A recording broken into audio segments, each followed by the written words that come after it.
Good day mga ka-iPro at kamay-ari. Kung ikaw ay magsisimula at nagpapalaki ng negosyo sa tamang paraan, sa video na ito, pag-uusapan at aaralin natin bakit itong business structure at system ang dapat mong salihan. Let's go! Ako po ay nagsimulang mag-business isang dekada mahigit na. At sa nagsisimula, nagpapalago, meron tayong KKK na basic na problema. Kasama, kaalaman at kapital.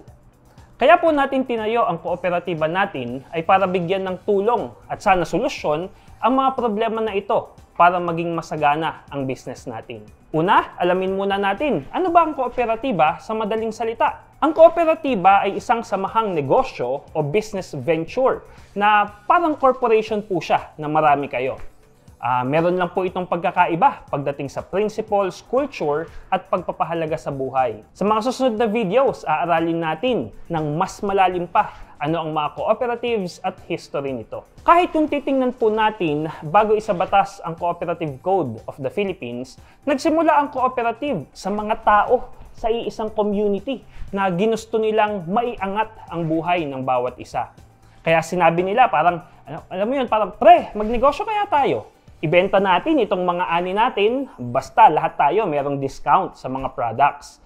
Pagtulong-tulungan natin para kumita tayo. Parang something like that. Kaya co-ops po ay nagsimula sa pagsasama-sama ng iisang tao or ng maraming tao na may iisang layunin. At yun po ay napaka-importante na business principle kung gusto po ninyo na magsimula ng isang negosyo. Bakit? Unang problema po ay yung kasama natin sa negosyo. Kung ikaw ay isang magsasaka, well, sino ba ang mga makakaunawa, di ba, ng pangangailangan mo? Yung pangangailangan mo sa bukid, pangangailangan mo sa pera, yung pagod mo. Yung corporate employee ba na nakasuit, di ba, naka-Amerikana, o yung kapwa mo magsasaka? Simple po sagutin, di ba?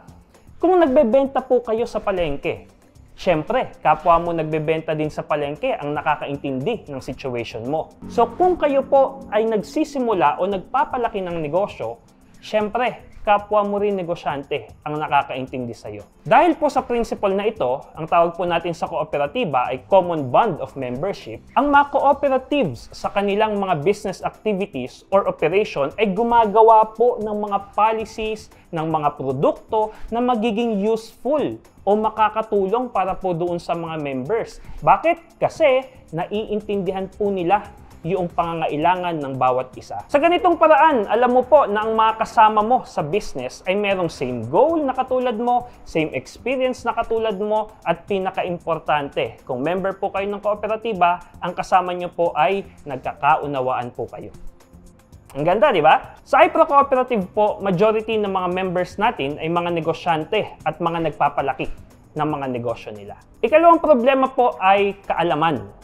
Ang mga cooperatives po ay required ng batas na magbigay ng mga educational seminars, mga mentorships para po sa mga members.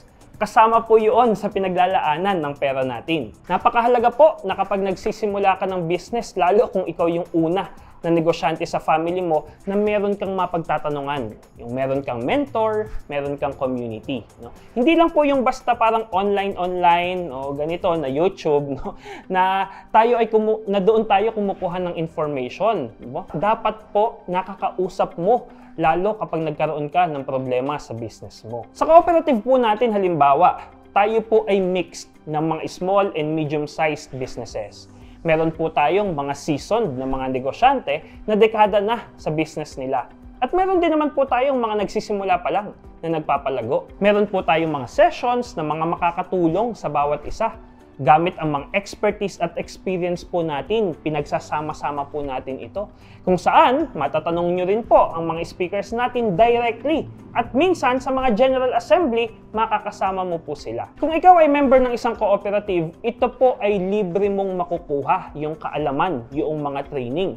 At makakapag-request pa po kayo doon sa management ng cooperative ng mga kailangan po ninyo na tulong. Pwede rin po kayong pumunta sa opisina ng mga cooperative, di ba? At magkonsulta kung tama po ba yung mga ideas na naiisip mo, no? Tutulungan ka nila dahil ang paglago mo ay paglago din ng kooperatiba. Ikatlo pong problema ay kapital. Well, lahat naman ng nagsisimula at nagpapalago ng business, no, problema po natin ito. Minsan, kahit yung mga malalaking businesses, di ba? Pag nag-e-expand po sila, no, kumukuha rin po ng loan niya ang mga yan. Ang importante lang po ay meron tayong kasama at meron tayong kaalaman na magtuturo at mag-guide sa atin. Paano po natin gagamitin ng tama yung utang natin kung magkakaroon man. Tayo po ay maliliit lang o yung mga nagsisimula lang po tayo ng negosyo. Ang advantage nyo po sa cooperative ay kung ikaw ay miyembro, merong konting shares, meron po kayong konting savings, doon po sa co-op na sinalihan ninyo, makakakuha po kayo ng loan na makakatulong po sa business mo. Hindi mo kailangan ng malaking savings, hindi mo kailangan na madami kang pera, no, para makapag-loan ka. Kailangan mo lang ay syempre yung kagustuhan mo din na lumago ang sarili mo at makiisa sa layunin ng cooperative. Dahil kung gusto nyo po kasi talaga na lumago ang inyong mga businesses, gagawin naman natin lahat di ba? Para gumanda yung credit score natin or yung reputation natin, no, dito sa mga samahan natin.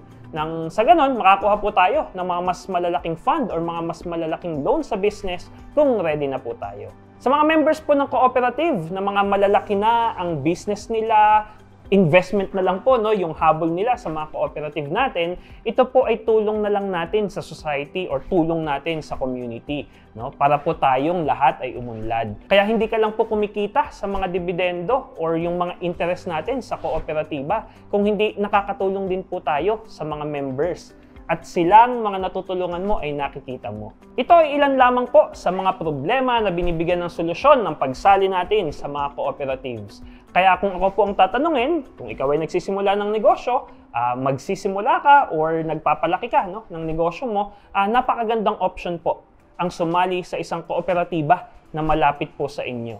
At nakikita mong iisa kayo ng layunin. Dahil sa kooperatiba po, nag-i-invest po kayo sa business na nakakatulong sa iyo at nakakatulong din sa iba. Sa susunod na video po natin, pag-uusapan naman natin, ano ba ang kooperatiba talaga? Yung based sa batas na ibinigay ng Pilipinas. So, see you po sa susunod nating video at huwag po nating kalilimutan na ang kasaganaan ng buhay ay napagtutulungan.